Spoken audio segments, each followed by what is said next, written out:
Welcome to They Mostly Potted at Night. I am Salem, joined by my co-host Graveyard. Hello. This is episode 158. Yes, that's 158 of our weekly All Things Horror podcast. So we reached the end of the Friday the 13th franchise journey this week. Jason and his mother have rampaged their way through the woods around Camp Crystal Lake and even somehow to Manhattan and even space. But there is always another final Friday. So join us for the finale of the franchise with space, some massive fan service, and a reboot. So yes, that's Jason X, Freddy vs. Jason, and Friday the 13th, the reboot. Hey, at least with the 2009 one, they came back to the actual title. Right. But yeah, nothing else. So it's the same name as the original. I hate when they do that. It's like, do like Origins or something. I don't know. Or name it something like Friday the 13th reboot or something. Just back to the lake. Just so you know what it is. Yeah. But yeah, so yeah, Jason X, Freddy vs. Jason, Friday the 13th, the 2009 reboot. So we will start off with everybody's favorite, Jason X, which is I don't know, it's kind of weird in the timeline here because it starts off at kind of sort of around our present, but the only clue we're given is what year it is in the beginning of the film is that later on in the film they say that the cryogenic thing that he was frozen in was built in 2010. Yes.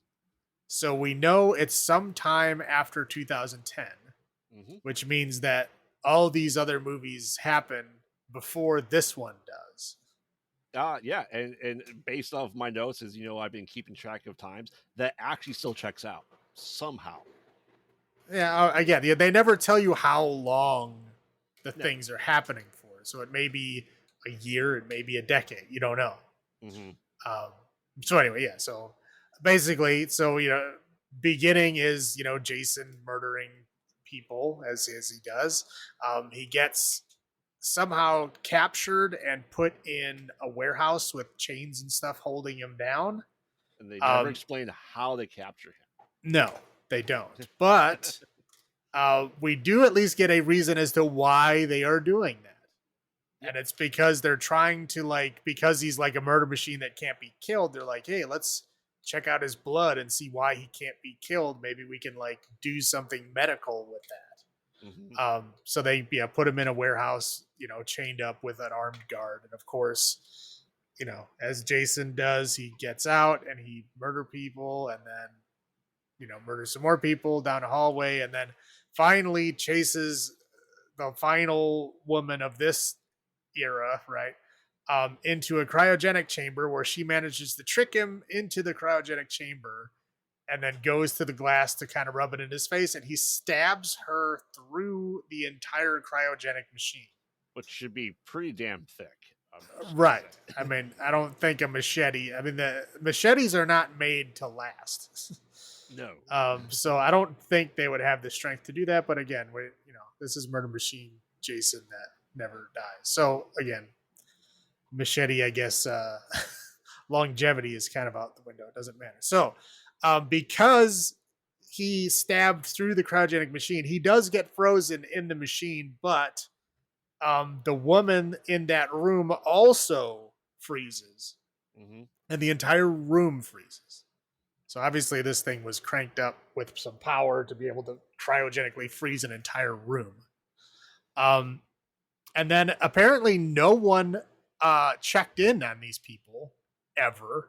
No, it was just the 7 people in that room that knew what was going on. Yeah, and then so no one else knew what was happening and nobody else checked on them or saw anything in approximately 400 years.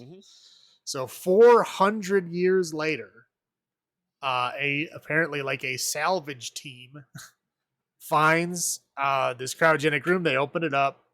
They find Jason. They find the girl. So they capture them and bring them on board their spaceship. And then they proceed to try to thaw them out. Jason, they're sure is super dead. But the girl, they're like, oh yeah, she was frozen when she was still alive, so we can like save her. So some bad CGI later, and she gets revived with like nano machines. Yes. And she's like immediately like, "Where's Jason?" And they're like, "Oh, he's dead in the other room." And the captain of the ship is like somehow trying to sell Jason's body for money. Because the person he calls, even 400 years later, they know who Jason Voorhees is. Right? Yeah, yeah. Some dude knows who Jason Voorhees is. Like, yeah, his body's worth something to a collector. Yep. So he's like, "Oh, sweet, I'm going to make some money on this deal." And of course, as we all know, Jason is going to, as soon as he gets unfrozen, he's going to come back to life and start murdering people. And hey, wouldn't you know, that's what he does. He starts murdering. Yeah, he starts. Right. He starts murdering his way through the spaceship. I mean, we have like space marines like trying to fight him, and he's just killing all of them. Um, he kills people playing video games. He kills just but he runs through the ship doing his normal murder machine type stuff. Eventually, it gets to the point where there's only a few people left. One of which is, of course, an android because this is a space movie, right? Yeah. It's got to be a robot. So they managed to hail another ship that's supposed to come and pick them up because their ship is now going to blow up because they crashed into a space station or something. And destroy it, killed Right. how many thousands? Right. Yeah. So they're all stuck on there. The ship is like exploding and whatever.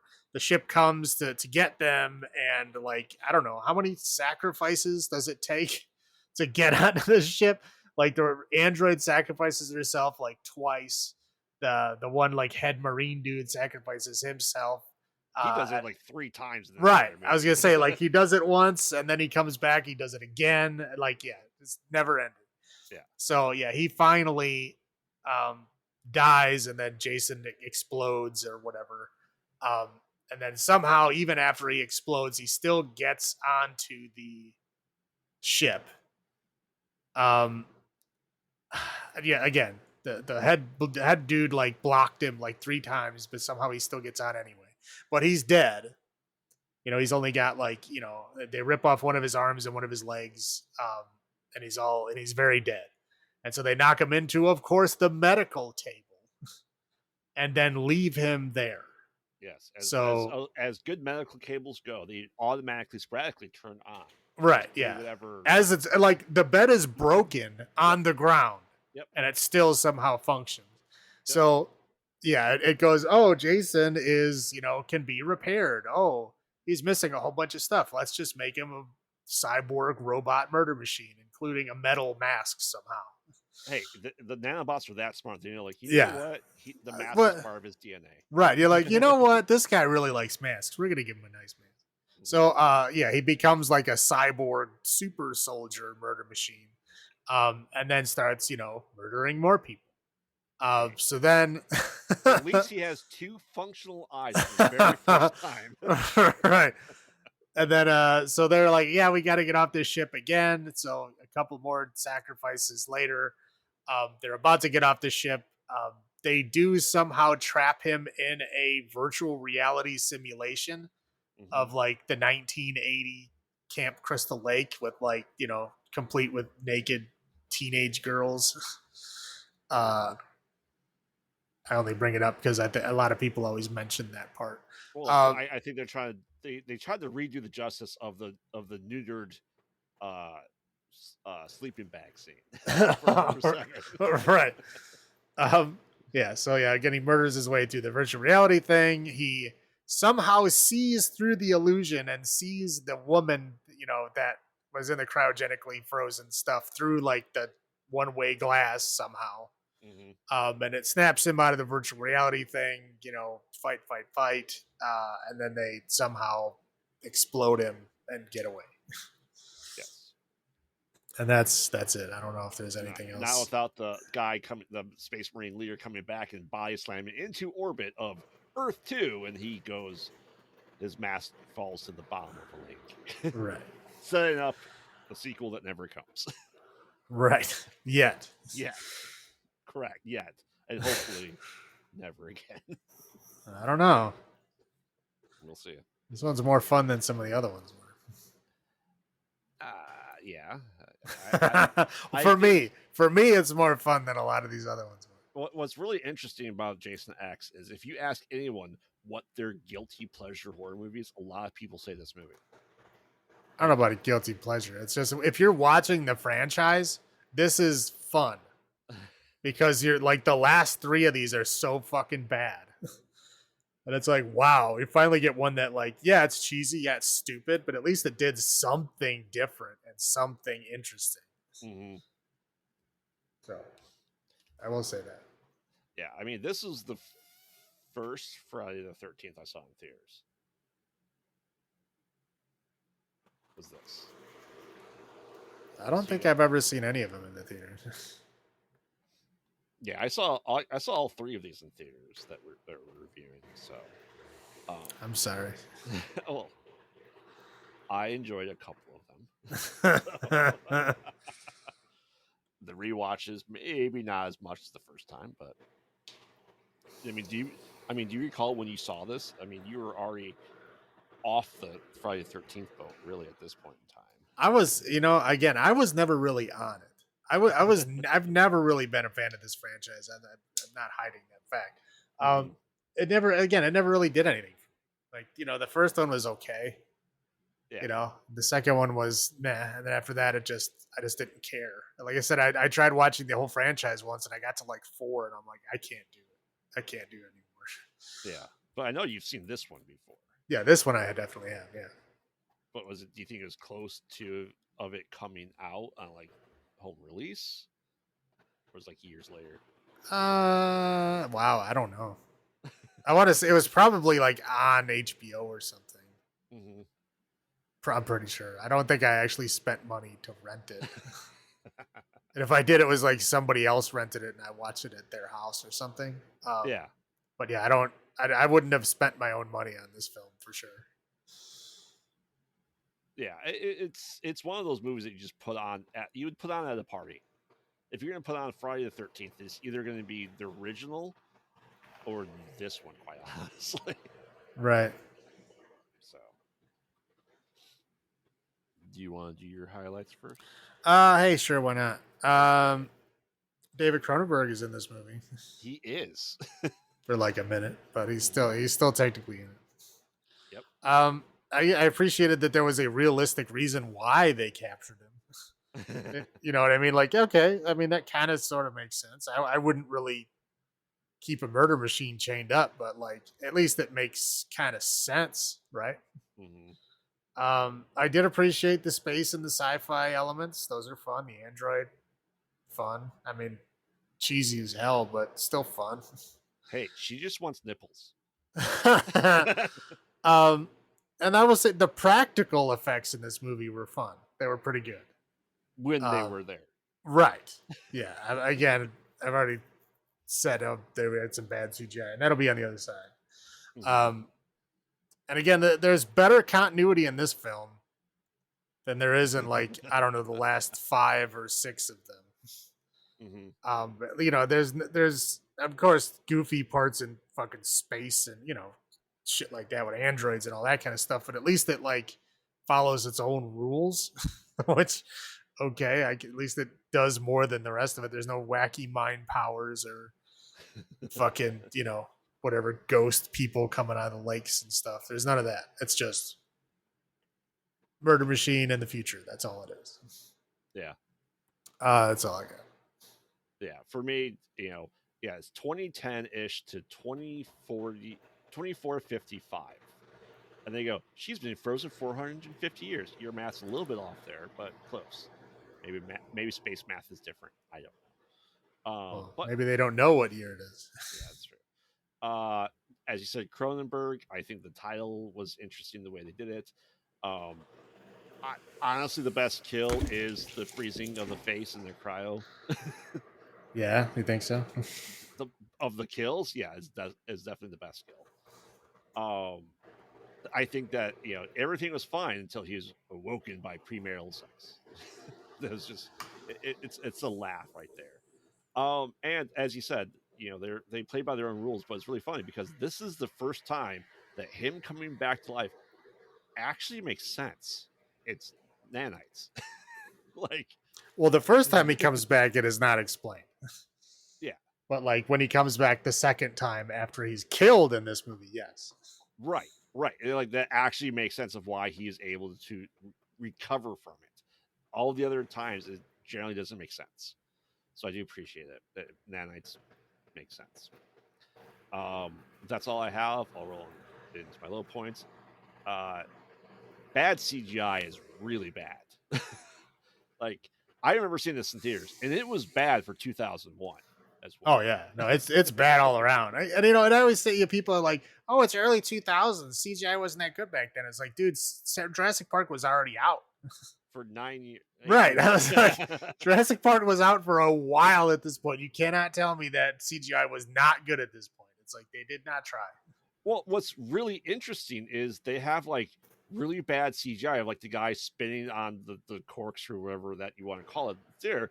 But then they show it practical after that. Like, Right. well, you were able to do practical. Why didn't you just do practical? Right. Yeah, I was very confused. It's like the practical is actually good, Right. and the CGI is atrocious. Yeah. Um, and I couldn't determine if this reminds me more of Cleopatra, was it 2055 or Lex?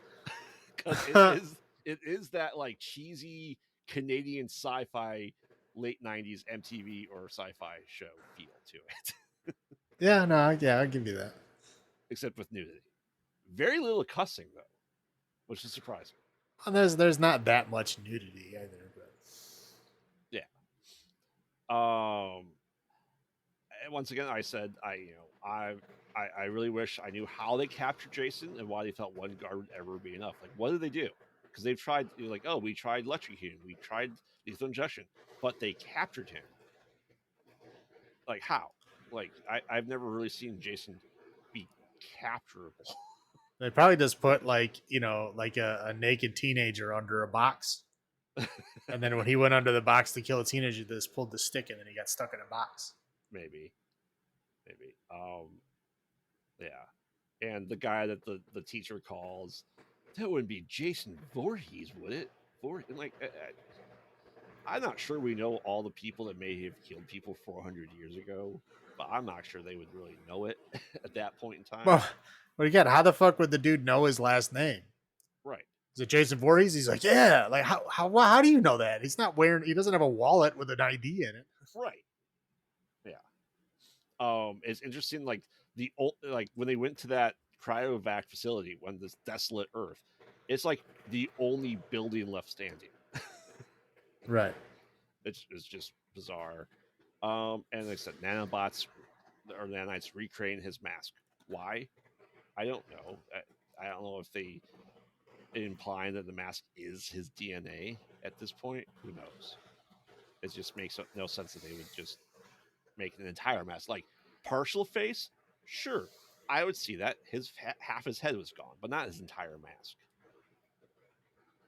But at least they fixed his bad eye. So, Yeah. Small favors. that's what I got. How about you?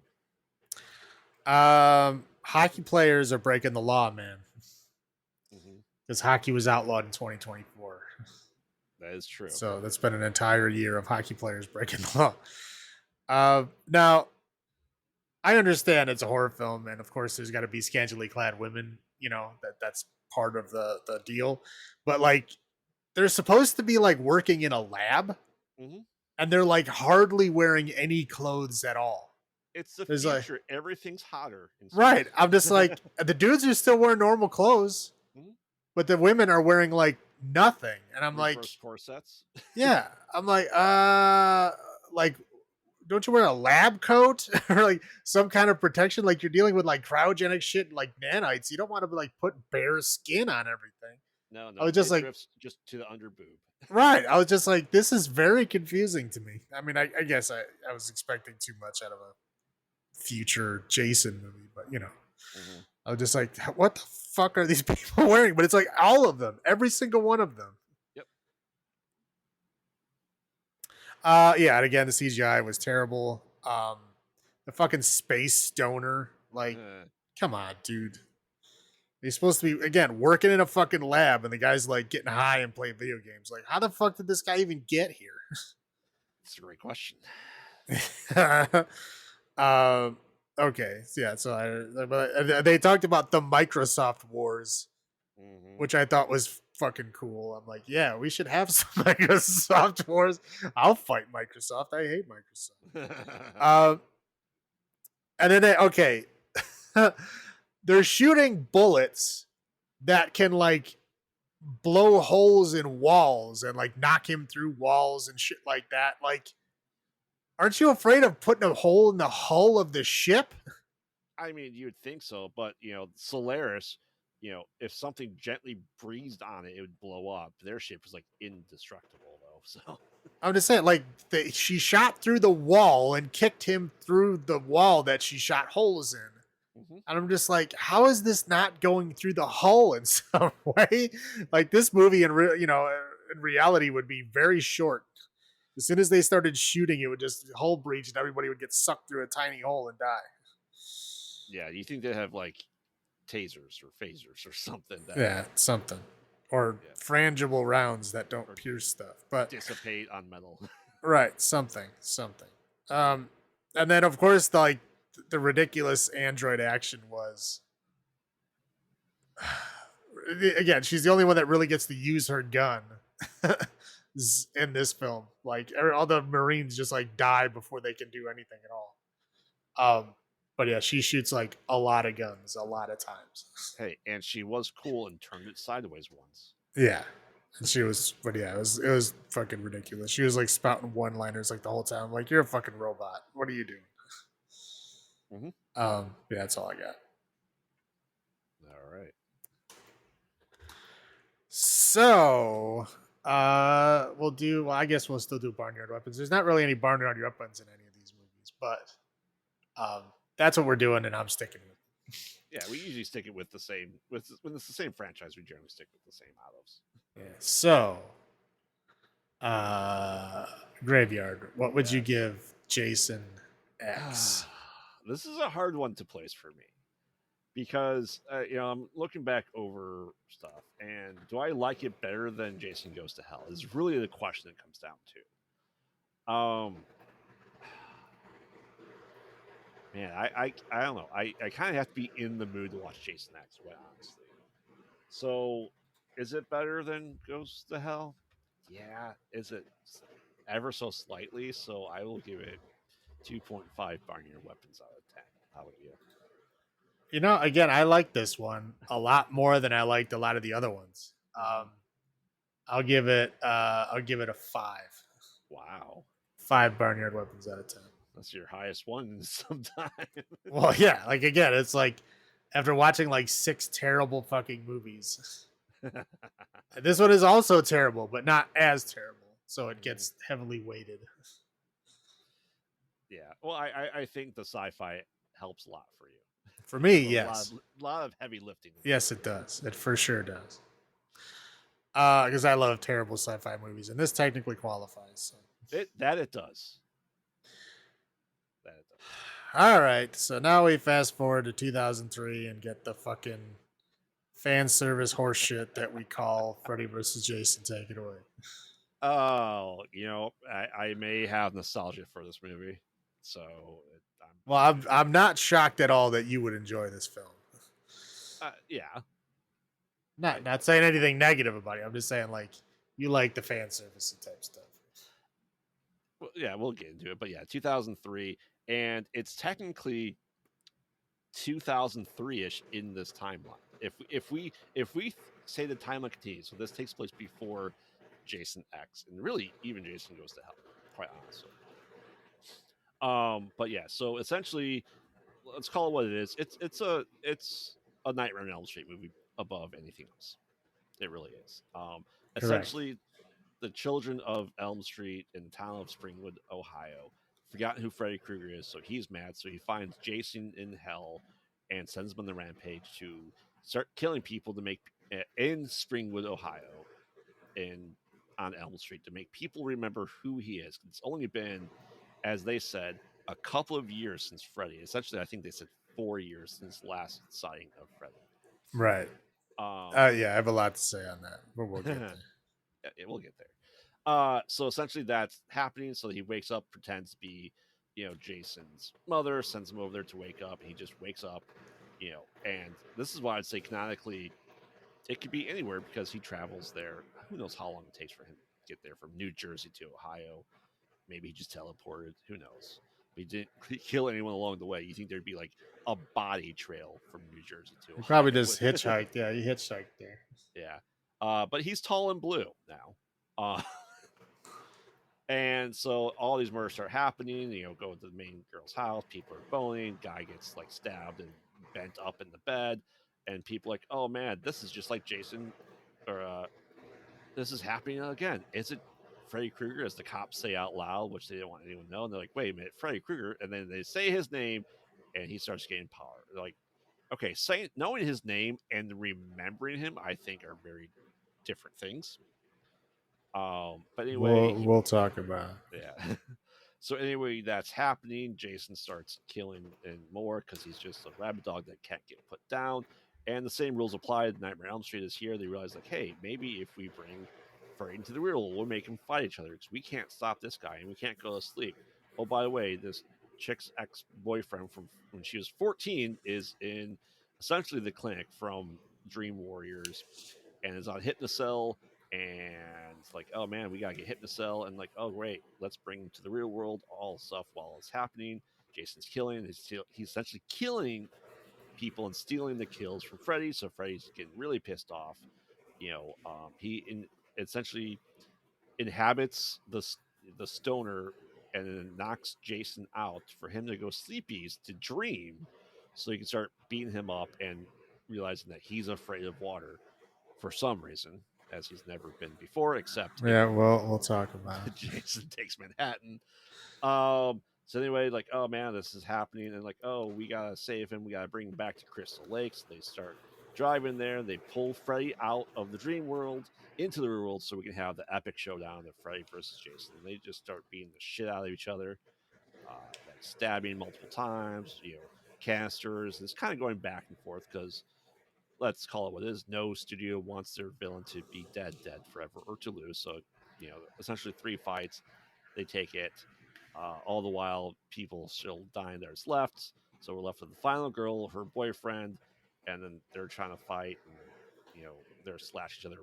Freddy's arm gets ripped off. He stabs, Jason with his own machete, and essentially they kill each other at close to the same time.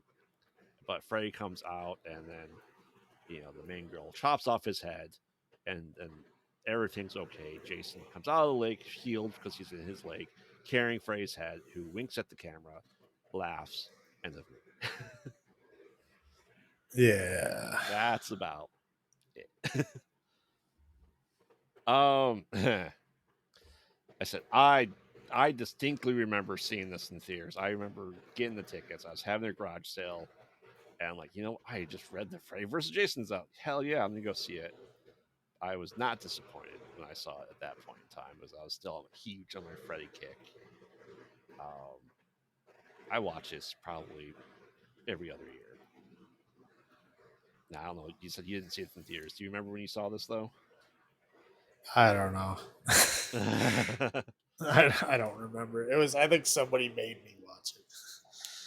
I was at somebody's house and they're like, "Oh, it's so good. You gotta watch it." I mean, it was about the same time ish as AVP, right? The first one? Yeah. Sure. So, it was, That one I went and saw in the theater. I saw that in theaters too. Yes. Because that was good. This not good. Yeah. But I don't know. What were your first thoughts when you saw this, if you recall? Yeah, I didn't like it then. I don't like it now. And I just thought it's just, again, it's just like fan service horseshit. Like, uh, I don't know. I just not a fan. Yeah, it is.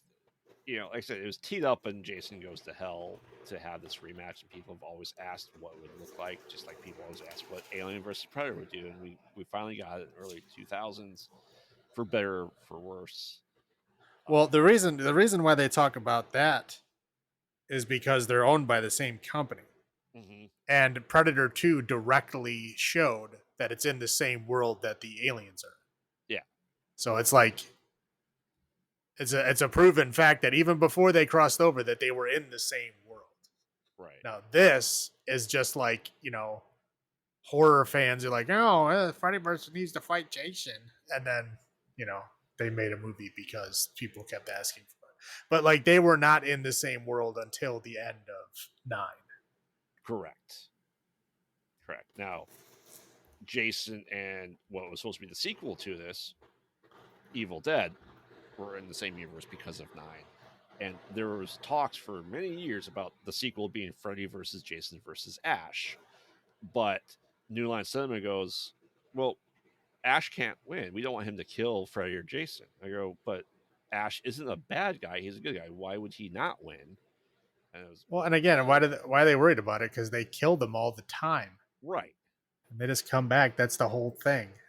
Yeah, so that put a damper on everything. Eventually, I think Dark Horse made Freddy versus Jason versus Ash 2 6-issue comics, and they were even going to continue. That it was going to end originally with Pinhead showing up, and it was going to be Freddy versus Jason versus Pinhead. They're supposed to build this huge universe, and no one wanted to play nicely with each other, so it never I'm came to glad. be. So, I mean, I'm not, but I wish I catch my Freddy versus Jason versus Ash comics because they're worth hundreds now. It's hard to find. Yeah, so it sucks. But I'll start with my highlights. Robert England. I think he went pretty cheesy in the last few Nightmare on Elm Street, and I think this was like a great outing of him for his last film. Well, you know what? Here's the thing that I always say is that Freddy was always like a one-liner guy Mm-hmm. since the first movie. Mm-hmm. So yeah, he got a little more cheesy and more hammy, but it was just an exaggeration of what he was. You know what I Right. mean? Like Jason became this like unkillable murder machine, just like Michael Myers. Like to me, they're like the same character. I don't understand why people like one over the other because Mm-hmm. they're the same fucking character, They are. literally the same. I mean, the only you know, Jason is upset that his mama died. Michael killed his sister. That's it. Yep. Otherwise, they wear the same fucking shit. One wears a mask, one wears a hockey mask. Right. That's it. One is a kitchen knife, one is a machete. Other than that, they're the exact same. Yeah. Yeah. But like I said, I think Freddy was meant to. Yes, he has one-liners and stuff like that, but he was back to like I'd say more of his first couple outings as Freddy, not his video game slapstick cartoonish, Wizard of Oz crap. I don't know. There's some of that going Some, on. but it's not as egregious. How about that? Oh, the first half, sure. Yeah. Um, I think that this is way better than Alien versus Predator Requiem. That's not a high bar. I know. But I thought this was a good step in the right direction of what verses could be. But that, like I said, that's my opinion. Um, and they kind of go over the history of both of them without necessarily being, a trailer essentially that we got with what number 4 was that? All of them. Yeah. Um, and then of course the soundtrack. I love the soundtrack to this. It introduced me to a lot of these bands on the soundtrack, so I still have it. I still listen to it. I'm sorry. So I learned about Il Nino and Spine Thank Shake. God. I fucking hate all these early 2000s new metal shit. Sorry. It's all right. Those are my highlights. How about yours? Yeah, I'll agree. Robert Englund is great, and it's great that he stuck with it for as long as he did. Like Mm-hmm. how many fucking Nightmare on Elm Streets, and it was always Robert Englund. Like Yeah. he played him for like multiple decades. Mm-hmm. And yeah, and he's still great. And even in this one, they even had him with no makeup on. And it was still great. Um, Yeah. the cornfield party was fun, With right? discount Spider One from Power Man 5000. Yeah, I was like, I'd go to a cornfield party. Mm-hmm. And yeah, like I said, a couple of Freddy's one-liners were funny. Some of them were like dumb as shit, but I think like the one where he pops up and cuts the chick's nose off and goes, "Got your nose," like that was funny. That made me laugh. But most of them are just bad, and I guess it's always been that way. But more misses than hits, I would say. Um, that's all I got for high points. So let's go to low points here. The low points, number one. Uh Freddy gets a fucking super cut flashback with like scenes from all these films and shit, right? Yep. We go to Jason. What does he get? He gets one scene, one new scene that they act out. Like no super cut, no footage of any of his previous films whatsoever. Mm-hmm.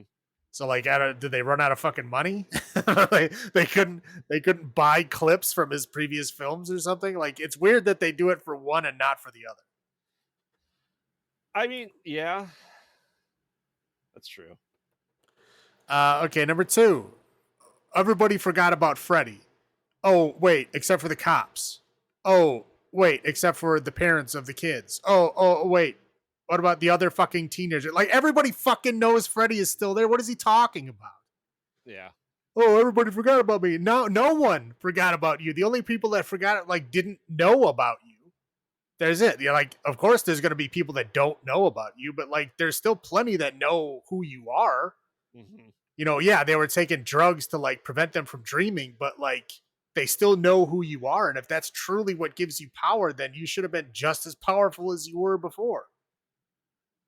Like, there's no, at no point does it make sense that he was forgotten and lost his power. I know it's like a cheap way to, say why Freddy and Jason get together, but like they could have done better than that. To me, it felt like they're saying, Jason just had a movie, but it's been 10 years since my last one, so people don't remember Freddy in the real world.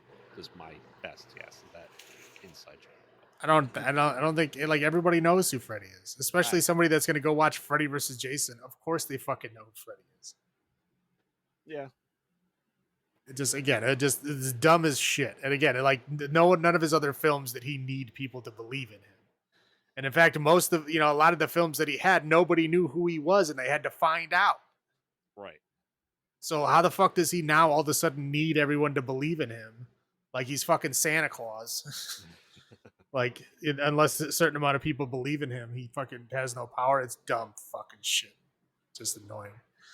I mean, sexual assault by the glow stick kid, that's not cool. Correct.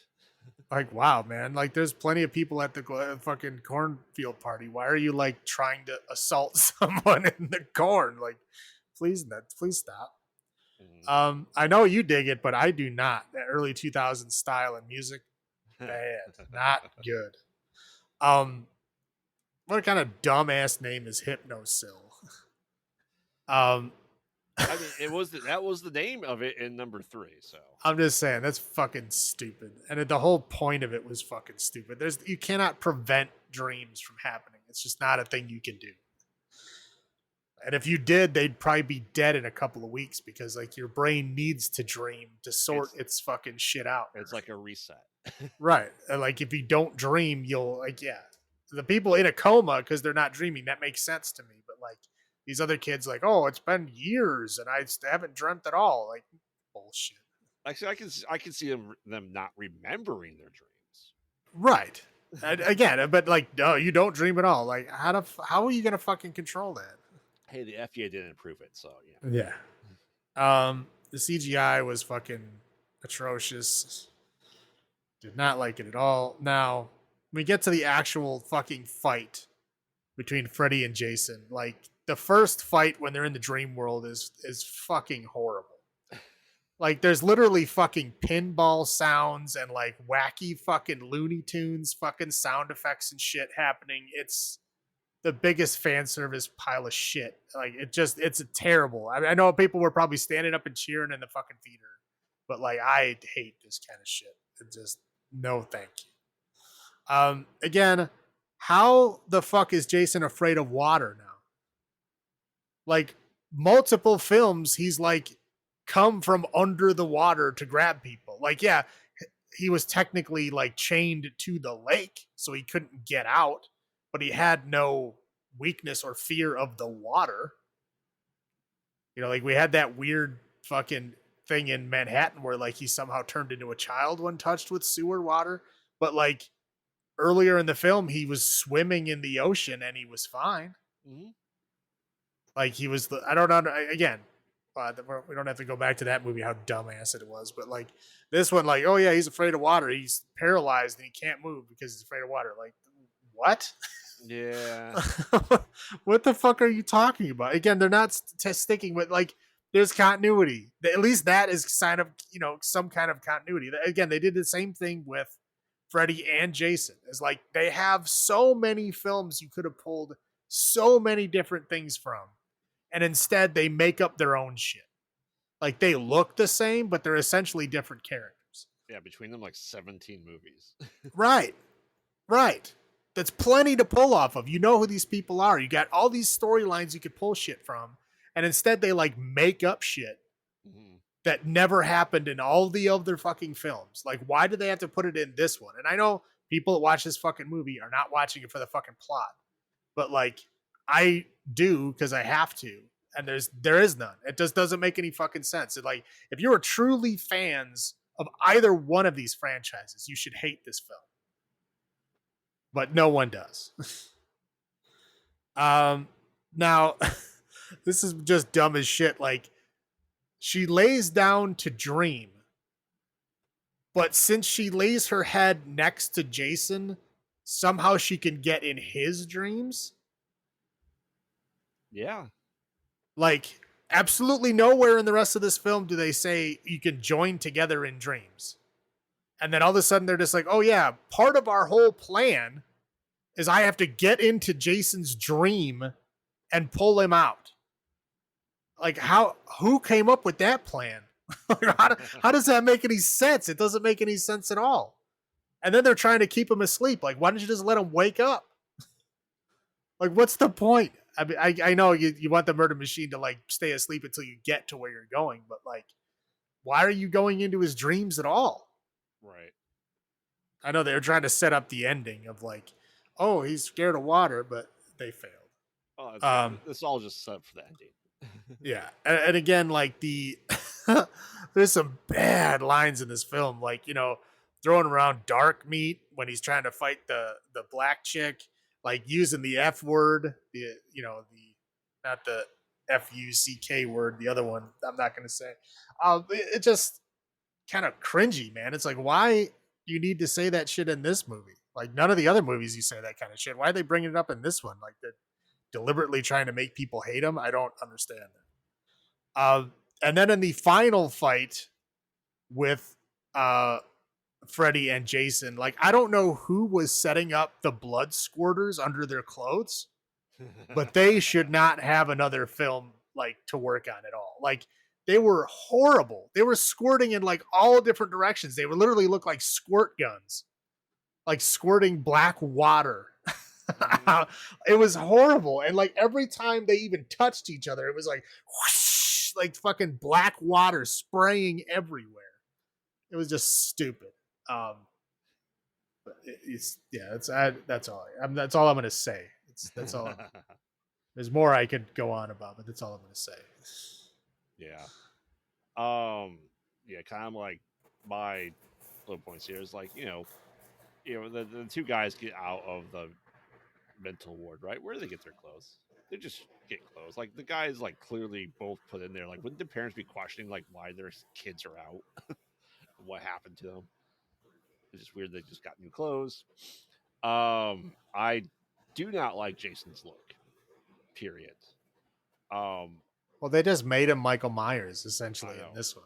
But he's like blue skinned and stuff like that. I'm like, you just had fucking Kane Hodder 2 years ago, and really people want to see Robert Englund versus Kane Hodder. We don't even get Kane Hodder in this movie, which we really should have. What? But Kane Hodder was only in 3 shitty movies. 4. Like he's not the original. He's not the only No. guy. No, but he was the most played of. Oh yeah, because everyone else did it once. Yeah.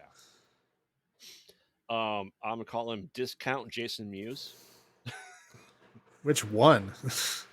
the stoner stoner that gets like Yeah, which one? the, the caterpillar down his throat. uh, Yeah. The CGI blood is really bad CGI blood. I am a firm believer that most blood that CGI is never going to look good as it can be on set. Never like that. As you said, him being afraid of water makes zero sense. We've been saying for the past 10 of these movies why he would ever be afraid of it. He's literally able to like be a dolphin and jettison himself out of the water with ease. right. Well, again, as we've reviewed all the rest of these films, I've always made sure to say that he was in the water. He was doing things in the water. He's not afraid of the water in any way. Mm-hmm. Again, because I had already seen this film, and they make a big point of how much he's scared of water. And so I made a point of all the other films that we watched where he was in water. Like, see, there's nothing about water that scares him. Right. I think they just needed something for him to be afraid of, just for Freddy to have this. How about his mom? Yeah. They had his mom. What's the point of the water? Right. Just have his mom tell him not to move or something. Problem solved. Or hey, you did good. Stop killing Jason. Right. Or like it's a fucking dream. Make him into a little kid. Make him so that he never got fucking drowned. Yeah. And all the camp kids actually liked him. Yep. That would be a dream that I could see him getting stuck in. That makes sense to me. Him like, oh, he's underwater. What? He fucking lived underwater for years. How is that supposed to scare him? Like 15 years, I think, in the timeline. Right. That's what I'm saying. Like anybody who watched the entire franchise could have come up with a better idea than that. I seriously think that the people who made this film just knew who Freddy and Jason were and just ran with that. Like it seems like the information that they had about their franchises was like word of mouth. Like they didn't actually watch them. They just had other people explain them to them, and then they just kind of went from there. That's possible. Or they only watched like one movie of each, and that was they watched Takes Manhattan. Yeah, they watched like the last one. Right. I'm trying to who was okay. Who was this written by? Mark Swift and Damian Shannon. They both wrote the next one of Friday the 13th. They wrote the Baywatch movie. Yeah, there you go. That makes sense. And hey, look at that. That's it. Right. Like to me, if you are a true horror fan, if you are a fan of either of these franchises, you should hate this fucking movie. This movie makes a fucking joke out of you and your franchise and your fandom. And yet people fucking love it. They stand up and fucking clap for it. It's so great because it's two people fighting each other. Mm-hmm. And to me, it's like that. You tell me this is your favorite movie or whatever, and I will tell you then you're not a fan of the franchises. Yeah. Listen, I know this movie's bad, but I love it. But you can love it. That's my opinion. Directed by Ronnie Yu. Huh. All right. Yeah, it's the sequel bait. I think it could have been better. I don't think the sequel could have been worse than AVP Requiem. We'll never know. You know, AVP Requiem, as bad as it had some cool stuff in it. It had some ridiculous shit in it, but it had some cool stuff. Like the Predator side of that was pretty cool. Alien side was atrocious. Yes, the Alien side is atrocious. Yeah, that's like they never watched an Alien film before. Correct. But the Predator stuff was kind of cool. I don't think they even watched the first AVP when they made Requiem. No, I'm pretty sure they didn't. Again, it's just a word of mouth. Yeah, I can run with that. Yep. So, all right. So Salem, how many Barnyard weapons out of 10 do you give Freddy vs. Jason from 2003? 0.07. Wow. I don't like this movie at all. And this might be one of our biggest.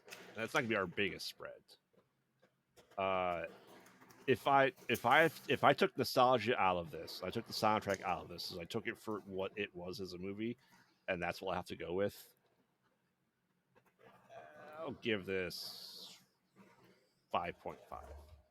I've taken away all the biases I have of it to make it that low. So so all right. So canonically now we will be here with 2009 Friday the 13th. Take it away. Yeah. So, Mhm. well, there's a lot of like setup to this one. An entire murder spree happens before the title card. Right. Right. So yeah, like there's a bunch of kids, they go to the woods, they're like looking for weed, like that grows wild in the woods, or maybe they planted it earlier, who knows. Um, but they essentially all get murdered in Jason style, right? We get a sleeping bag kill, we get stoner kid kill, we get kids having sex killed, blah blah blah. It's like a speed run Yes. in the beginning of it. So we get a speed run, we get the title card, and then we start the actual film because all those kids die. Well, I should say all but one, but we're led to believe that all of them were dead. Correct. We see all of them die on stream except for one, but we Right. can only assume. But that's like literally like the machete is like heading towards her head and then it cuts away. So it's like we assume that they're all dead. And then it cuts to I don't know, rich blonde asshole. I mean, there's always that guy in all those films. So rich blonde asshole, and it's like if you say his name Trent, you can know what Well, everyone knows a Trent. Yeah. So he's like driving his fucking mom's Escalade with like, and we got all the fucking stereotypical, people traveling with them. We have the fucking stoner kid, the fucking, virgin kid. We got the fucking chick that's just like a sex robot essentially. Yep. And then of course we have like, goody two shoes girl. Which is weird because she's like dating Trent. Which they would never, if you watch the rest of this movie, you think there's no right. way. That's what they do a lot of things that question their. I was like thinking about it. I'm like, are they actually dating? Like they act more like their brother and sister. She doesn't get very upset when he's boning the other chick. No, like at all. Like not at all. Like she just walks away like, all right. Yeah. I was very confused about the relationship. But anyway. So yeah, they're all like, at the gas station doing wacky hijinks. And there's a guy that comes in looking for his sister, who was the one girl that we literally saw the machete cut away from her head. We didn't see her actually die, but we assume that she's dead. He's looking for her. He's got the "Have you seen me" signs, blah, blah. Fucking rich blonde asshole is an asshole to him for absolutely no reason because that's what he does. Hey, he was standing in the line asking questions. So they're trying to buy stuff. Right. Dick. What a jerk. So we get scenes of them going to his dad's cabin in the woods, and they're just like doing party kid stuff. And then we get a scenes of the brother going to house, like looking for what's going on. We get a couple of people like, oh yeah, people disappear in these woods all the time, but they won't give him any information about it. Like, oh, maybe he got him, and he's like, who is he?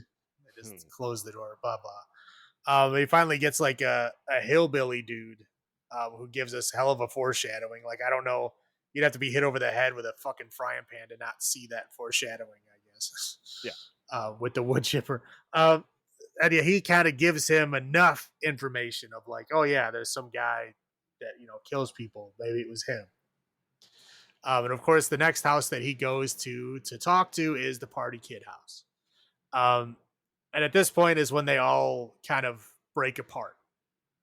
We get one kid, one guy and a girl go down to the boat, and then she goes topless water skiing. The one guy gets an arrow to the eye, and she gets run over by the boat. Doesn't die from it until she dies on the and then she gets stabbed in the head later on. But so they're out. The girl who's supposedly dating Trent goes, I'll help you find your sister. Like, I'll see you guys later. Yep. And they leave. So then that leaves like the two stoner kids and then, like Sex Robot and Trent. So of course, Sex Robot and Trent, hook up.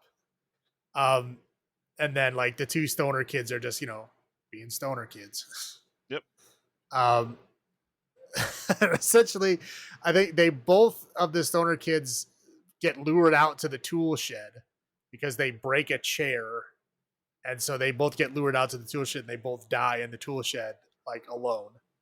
Um, and then Trent and the girl are boning. Um, the brother and the girl come back. I'll talk about where they went in a second because I'll just put all that in one Yeah.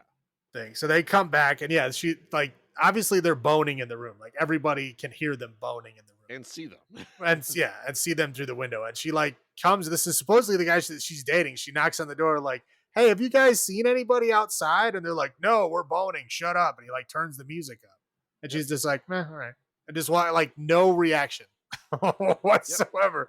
Yep. Like she does not care at all. It's like, are they really supposed to be dating? Maybe she like likes the new guy so much that she's like happy that it's happening. I don't know. It's almost like it's commonplace for him to do this. Right. Yeah. Like it's a very bizarre interaction. Yeah. So essentially, they both get killed, of course. Yeah.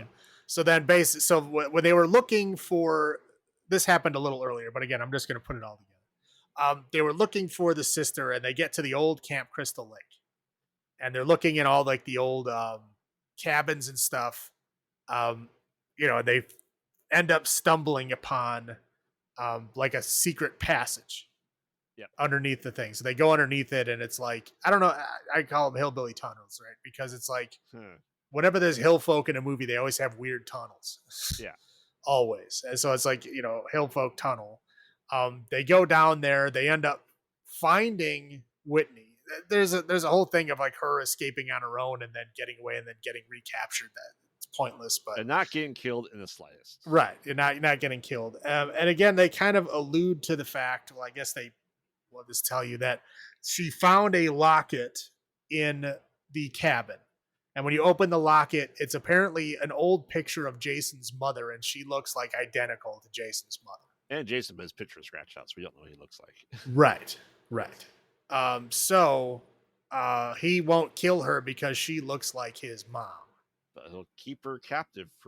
But he'll keep her chained up for it was like months at this point. Or no, he said a month. Yeah, it was like he said. Yeah, she was a little over a month ago. She disappeared. So, yeah, so she's been down there for a little over a month. Like, I don't know if this is true or not, but he's like keeping the bodies in like a room. I'm pretty sure he's eating them. I'm pretty sure is it. Trust me, on my low side, like, what is he feeding? Right. Not be alive with no food or water. Right, that's what I'm saying. Like, I think he's eating the people, and he's also giving it to her. But it's like a very weird relationship. Like every time he goes near her, he just like violently throws things around and shit, and she's just like screaming for help. It's very bizarre. Yeah.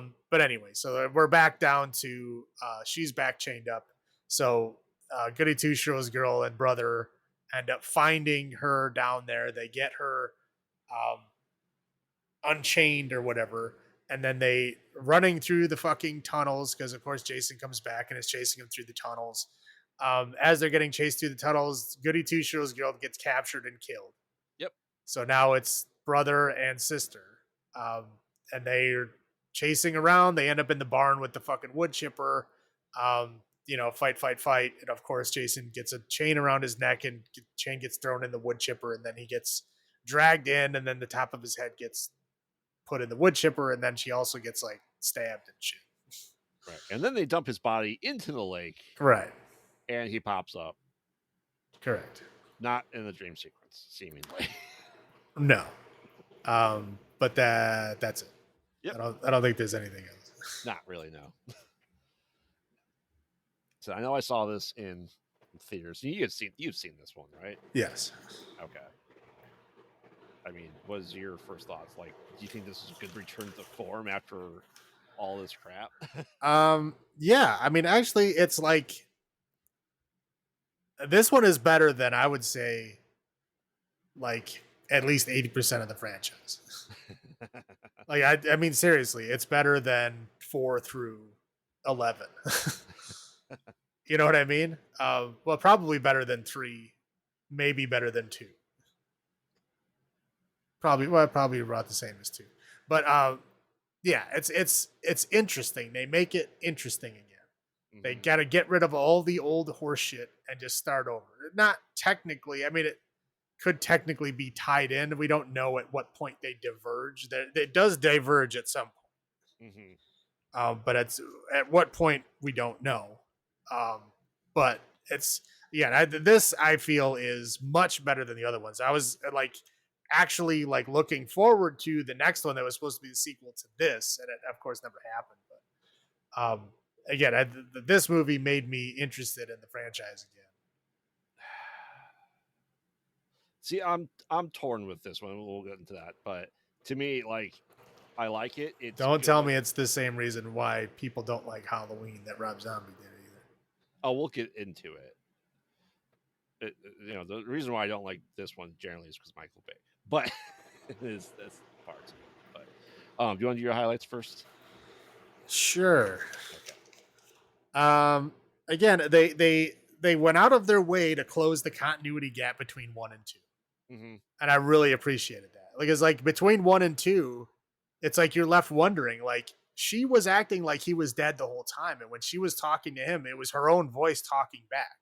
Yeah. She thought he was dead the whole time. In the second movie, he's like living as an adult in the woods. Yep. You're like, okay, so how the fuck did they like not connect? Like, what is that misconnection all about? And in this film, they actually show you what happened. Is like, yeah, she thought he was dead, and he, was drowned or whatever, and he came out of the lake and witnessed her getting killed, but before she saw him. Right, and picks up the machete Right. that was used. Yes. Correct. So it closes that continuity gap to where it actually makes sense. Which is interesting, right? Um, okay, one, there's an actual reason why the kids in the beginning are in the forest, right? They're looking for the weed. That's all you need. Yep. So many of these movies are just people sitting like, why are you camping in the middle of the woods by a fucking murder Yeah. camp? Like, what is your problem? Um, Night Ranger, Sister Christian, like you Hmm. don't hear that song very often. That was great.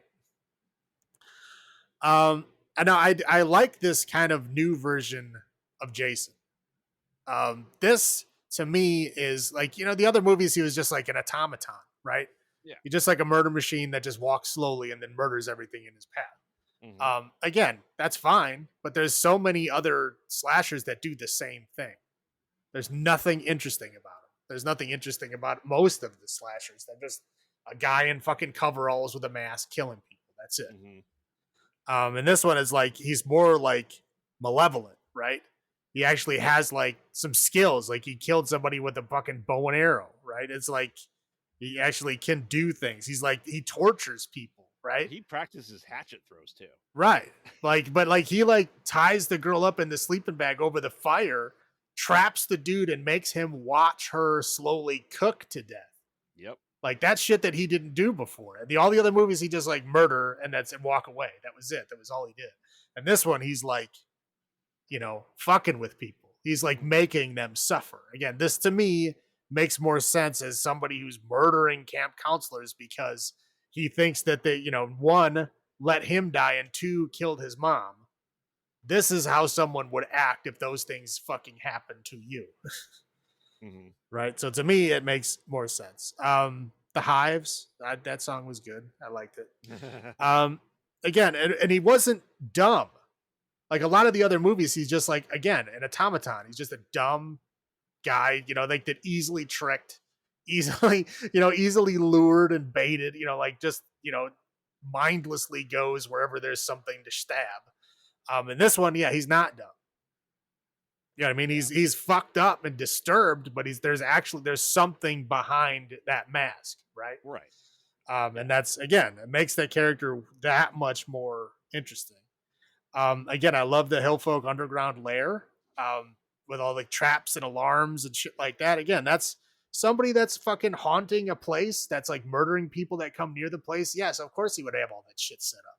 Yeah. In all the other movies, he's just like aimlessly wandering the woods, murdering anything he comes across. But it's like, is he just walking around out there? Hmm. Like, how come nobody has ever seen him? Hmm. And like that. And again, this movie, the whole point of what two when she just puts on mom's sweater and pretends to be mom doesn't make sense, right? Right. When she pretends to be his mom in this movie, it does make sense because she at least looks like the mom, Right.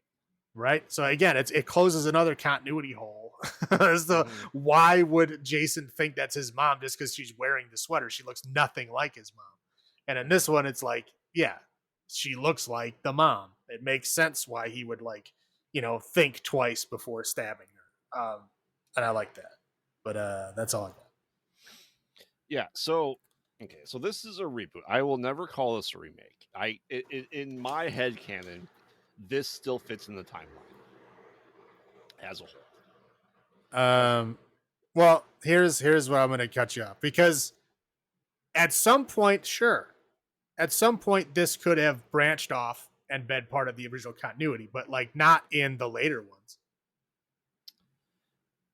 because none of these people have ever heard of Jason to where like in what in nine the entire nation knows who Jason is. I know, but there's also uh, uh, that's the thing, right? Timeline wise, in the time of this franchise, it's theoretically possible, right? Because yes, I agree, people know who Jason Voorhees is, but they may think he's dead, blah blah blah. Because you Jason Goes to Hell is 2006. This is 2009. It says present day, so it's 2009 in this world. They also established that June 13th, 1980 is the correct date. Most people started this in 1975. Just throwing that out there.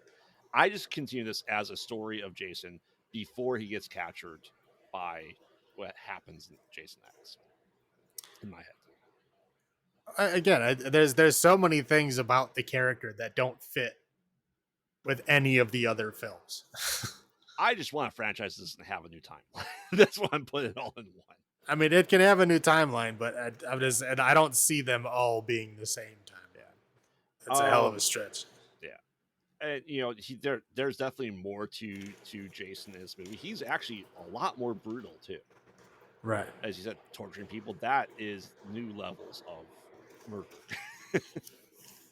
You know what I mean? Trapping the guy in the bear trap, watching it burn, all that stuff. Um, the unexpected final girl. You don't expect the first time you see this. You don't expect the girl from the first part to be alive, let alone to survive to the end. And the one that we think is the final girl, it actually isn't. She dies. Which is a just interesting, I think, different take to it. Right. It's very rare when the goody two shoes girl that does not have sex in the film Mhm. dies.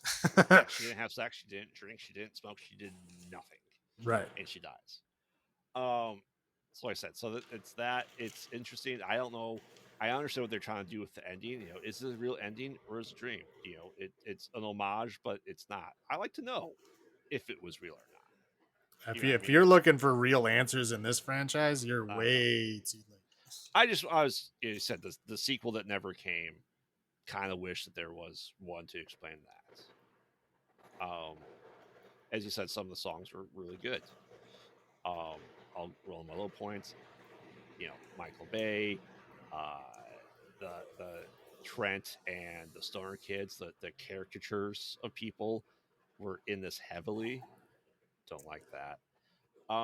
It- Wait, what? I know. Every fucking movie in this franchise has the same fucking shit. And you're gonna call out this movie and not like the one before this? You're right. They did have the caricatures too, but I just don't like Trent a lot. I don't like Bros, but I mean, I don't either. He's on my list as not liking him, but yeah, you're gonna call out the Stoner Kids? They literally been a Stoner Kid in every movie in I this know. entire Well, franchise. here's the thing that doesn't make sense with them. If you find in the middle of nowhere a farm of weed and you're worried about country folk, they're going to shoot you. Well, again, it's never said how they know that. Yeah. And again, that's a thing that people do is they will go out in the middle of the woods, plant a whole shit ton of weed out there, and then leave and come back like 6 months later Yeah. to pick it up. And they're hoping that again that they're the only people who know about this. And it might have been, somebody that they knew did that, or maybe they did it. It's never said as to why. They have the GPS location of it, so it kind of Mhm. leads me to believe that it was either them or somebody they knew very well. Yeah. I Um, would just be worried about going and stealing that weed. well, again, I don't think they were stealing it. I think it was theirs. um, I think that either they planted it or someone they know planted it, and they were going to pick it up for them. yeah.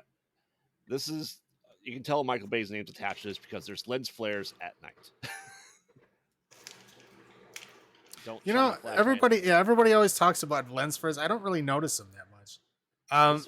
This is egregious. No, J.J. Abrams is way worse. I mean, that's true too. Anything J.J. Abrams does, there's a lens flare in like every fucking scene. It'd be Like pitch Michael black Michael lens Bay is flare. known for explosions. How many explosions are in this movie? Yeah, that's true. If you're gonna make fun of Michael Bay, make fun of Michael Bay the right way. I would say I'm not saying the kills are lame, but they were not as robust. They weren't necessarily there for the kills. The kills were pretty tame for the most part, for most of them. Just pretty much knife, which is fine. I felt like What about the arrow? You don't like the arrow? I did like that. I don't know. In my head, I know you like your hillbilly tunnels, but I feel like this was a way for them to explain his teleportation. Probably, yeah. Trying to make it more grounded. I don't know if I agree that you'd have those tunnels, but it is interesting. Well, if you live in a fucking camp for like 2 decades, you might build hillbilly tunnels too. And what's interesting to me, I know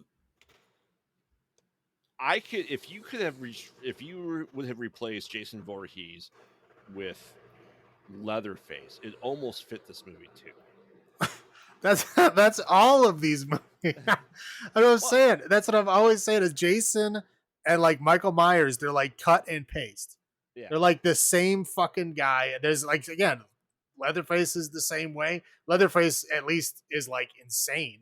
Right. But like, at least most of the time it's just this, again, an automaton. They don't talk.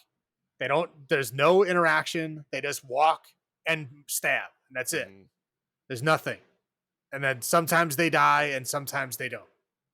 And they always come back. That's it. That's the thing. There's nothing behind them. There's no story behind them, which to me is boring as shit. I don't like that. If you, it's cool a couple times, but if you do it like fucking 12 times, it's not fun for me. I know people love the fucking franchise and can't get enough of it. To me, it's fucking boring. Like I lost interest around 4. Yeah. I was like, I can't do this anymore. Yeah, but to me, like I said, though, it just feels like they watched the new Texas Chainsaw in the early 2000s and go, let's do that, but with Jason Voorhees. Yeah, and what's wrong with that? The Texas Chainsaw around this time was great. I know, but it's just weird, like, because they had like the old people, the crazy hill folks, like, he just wants to be left alone. No. Well, again, this is them telling themselves that. Because they don't want to live with themselves knowing that there's a murder in the woods and they did nothing about it. I know, but it's like it feels like anyone that lives close to that damn lake gets killed regardless. So sure, that's why they don't go there. Yeah, it's true. So that's what I have. How about you? Okay, we're talking low points here. So yeah, of course the blonde jerk rich guy sucks. Like, he brings people out to the cabin and then he's yelling at him. You're like, you can't drink in the house. Like, what the fuck? Don't touch my stuff, man. That's my favorite remote. Yeah, I'm like, why did you invite these people over if you're going to literally freak out that they're drinking in the living room when you brought the beer? Oh, yeah, and to that point, I think he deserved to die way worse. Right. I mean, the guy was just an asshole. I'm like, that's the kind of thing, like, if that shit happened to me, I would just, I'm leaving. I'm going to go find somewhere. I'm going to go find a hotel somewhere. Yeah. Okay, and that dude was about to crank it in the living room, man. Yes, he was. You don't crank it in public areas when other people are around, okay? Common areas are off limits. Everybody knows that. Not him. Apparently not. Yeah, again, like, everybody's sitting around and he's just going to crank it in the fucking living room. Like, what the hell is wrong with you? And his friend is, like, supposed to be back in, like, 30 seconds. Yep. Dear Lord. And again, like, yeah, Jenna, the goody two shoes girl, like, does not give a shit at all that her boyfriend is boning somebody else. She just like a Not in the shrug. slightest. Yeah, she's just like, Yeah. see you later. I'm gonna go Yep. hang out with my new boyfriend. Yep. Which I thought was weird. That's all I got. All right. You want me to go first? So, yeah, sure, why not? How many barnyard weapons out of 10 would you give Friday the 13th from 2000? I mean, you're not wrong. This is the best one in quite some time. I will give this seven barnyard weapons out of 10. How about you? Yeah, that's up to. I mean, I'm gonna give it. I'll do 7.5. Okay, cool. Anything else you want to add in there? No. Franchises. It's rough for me to. Like I said, Friday the 13th. I try to do it like all within a couple of days, and it's rough. But having this gone through this franchise analytically like this is weird and hard for me because I thought I generally loved this franchise, but now that Welcome to Y World. I have to judge everything based on its merit, and that's what I'm saying. Like all of these horror movies never pass. now I actually had to like use my brain, not turn it off to enjoy the movies. They hit differently. That's for sure. So I'm glad we're done with this franchise, right? Yeah, no shit. Goodbye, August. Yeah. All right. So next week we're finally doing another actor spotlight. And no, it's not Kevin Bacon again. I know we did 2 Kevin Bacon episodes for some reason, but I like Kevin Bacon, so who cares? Yeah, I don't know if we have another Kevin Bacon able to be done. I'm sure we do. I'm sure we could stretch and find him, but we did all the good ones anyway. And this time it's Bruce Campbell. I know Graveyard's going to be very happy about that.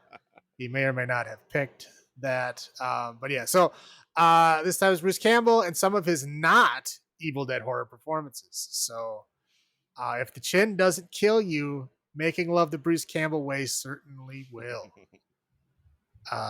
See, that's a joke for Graveyard because that's the name of his books that he wrote. It is. Aha, it's funny. So join us next week for Mind Warp, Bubba Hotep, and The Woods. And you've only seen one of those? Yeah, I think I know I've seen Bubba Hotep. I know I haven't seen Mind Warp. I don't think I saw The Woods. Do you know who made The Woods? No. You don't? I don't believe so. I'm pretty sure it's I believe it's Lucky. Lucky McKee? It is. All right. I might have seen it. I honestly don't remember. I will find out. It'll be one of those ones I have to watch the first 5 minutes and I'll know if I've seen it or not. But Mind Warp, I'm almost positive I have not seen. Yeah, probably not. But remember, we watch bad movies so you don't have to. And this has been Graveyard saying, have you checked on the children? And this is Salem saying, long live the new flesh.